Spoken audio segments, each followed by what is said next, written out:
میں کچھ دن پہلے کسی سے بات کر رہی تھی، تو انہوں نے مجھے ایسا کہا کہ توبہ کرنے کے لیے بھی ایک ول پاور لگتی ہے،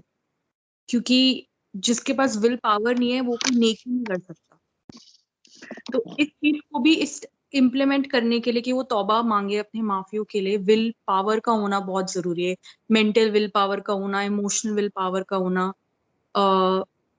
تو اس وقت مجھے سمجھ نہیں آیا کہ میں ایگزیکٹلی کیا بولوں، کیونکہ کچھ لوگوں کے لیے ایک دم ایفرٹ لیس ہے ول پاور والی چیز، اور کچھ لوگوں کے لیے ان کو بہت ایفرٹ لگانا پڑتا ہے توبہ کرنے کے لیے۔ تو وہی میں جیسے رب نے سب کے لیے دروازہ کھولا ہے توبہ کے لیے، لیکن اب کچھ لوگ توبہ کی غرض سے وہ ول پاور ہی اکٹھا نہیں کر پاتے کہ وہ اس کو عمل کر سکیں۔ تو اس کو آپ پلیز مجھے کلیریفائی کرو کہ میں انہیں کیسے سمجھاؤں۔ انسان جب اپنی انوسینس ایج کے بیریئر کو کراس کرتا ہے، 7 سال سے اوپر جب آتا ہے، تو انسان کی نیکیاں اور انسان کی بدیاں لکھنا شروع ہو جاتی ہیں۔ 7 سال سے پہلے انسان کے اچھے برے عملوں کا حساب رب نہیں لیتا۔ 7 سال کے بعد رب ایک پراپر عقل جب انسان کو بخشتا ہے تو اس کا حساب لینا شروع کرتا ہے۔ جب تک رب یہ سمجھتا ہے کہ ابھی تک میں نے جو اسے عقل دی ہے وہ اتنی نہیں ہے کہ اس کی بیس پہ میں اس کا حساب لوں، اس وقت تک رب اپنا حساب پیچھے کھینچ لیتا ہے۔ رب مالک ہے، کریٹر ہے، خالق ہے، پروردگار ہے، پالنہار ہے۔ سارے اتھارٹی ہونے کے باوجود وہ اتنی ریلیکسیشن دیتا ہے کہ 7 سال تک کا بچہ، وہ چاہے جیوز کا ہے، چاہے کرسچنز کا ہے، چاہے مسلمانوں کا ہے، چاہے ہندوؤں کا ہے، چاہے سکھوں کا ہے، 7 سال کی ایج تک پہنچنے والا بچہ رب کی نظر میں انوسینٹ ہے۔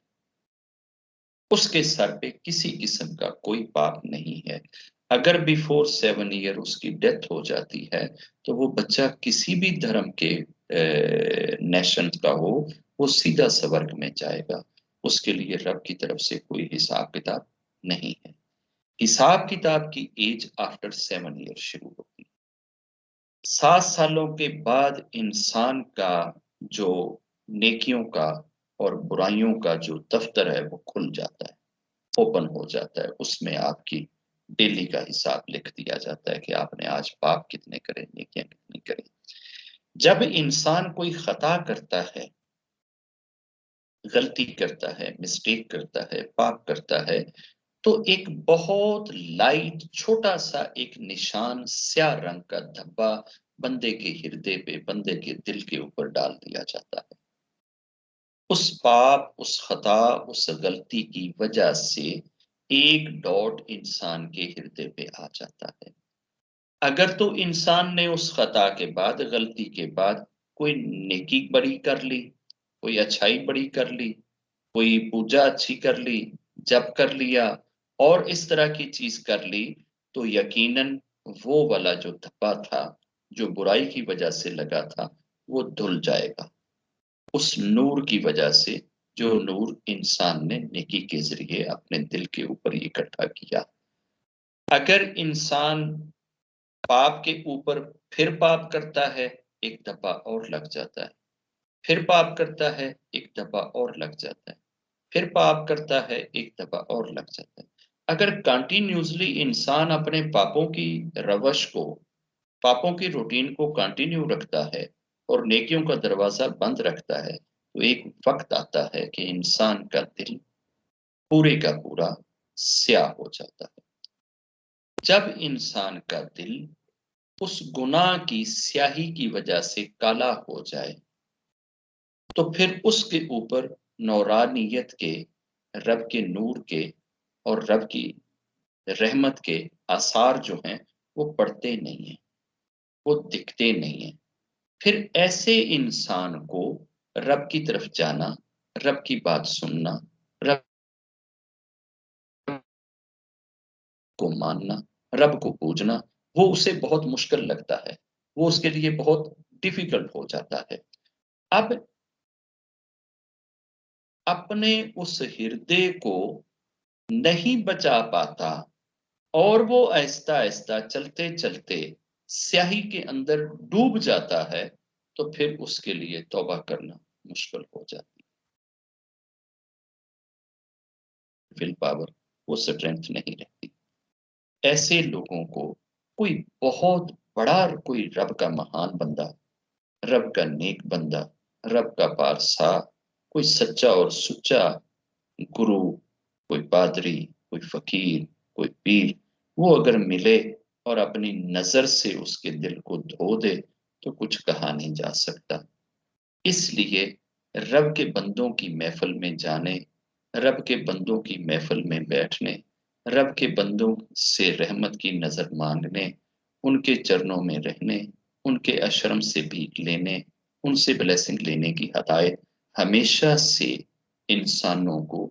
انسانوں کے گائیڈرز نے دی ہے۔ یہ وتیرہ بہت ہزاروں لاکھوں سال پرانا ہے، رب کے نیک بندوں کے پاس جانا اور ان سے جڑ کر رہنا۔ جب کوئی رب کے بندے سے جڑا رہے گا، رب کے بندوں کے پاس جاتا آتا رہے گا، رب کی باتیں سنتا رہے گا، تو یقیناً آہستہ آہستہ دل کی سیاہی دھلتی چلی جائے گی، دل نور کی بارش میں ڈوبتا چلا جائے گا۔ جب دل کے اندر نورانیت کے افکار آنے لگ جائیں گے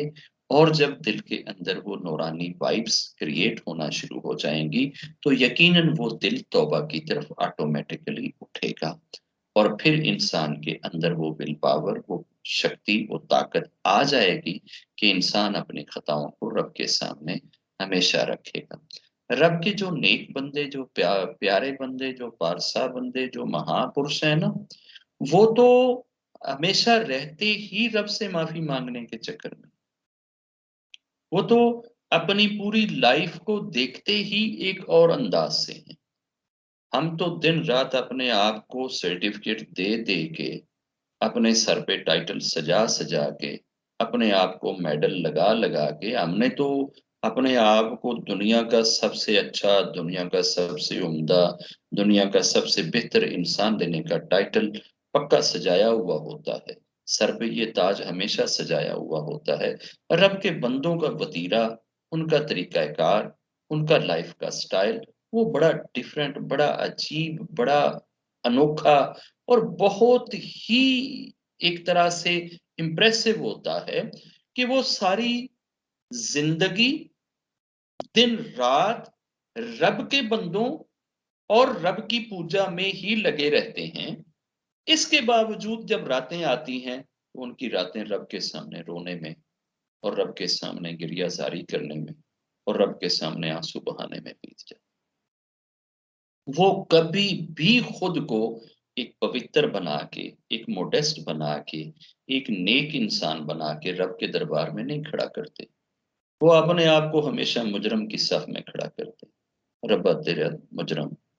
تیرا گناہ گار، تیرا پاپی، جو زمین کے اوپر بوجھ ہے، جو گناہوں سے پیار کرتا ہے، جو تیرے سے دور رہتا ہے، جو تیری یاد میں غافل رہتا ہے، وہ بندہ تیرے دربار میں حاضر ہے۔ ربا اس گناہ گار کو معاف کر دے، اس خطا کار کو معاف کر دے،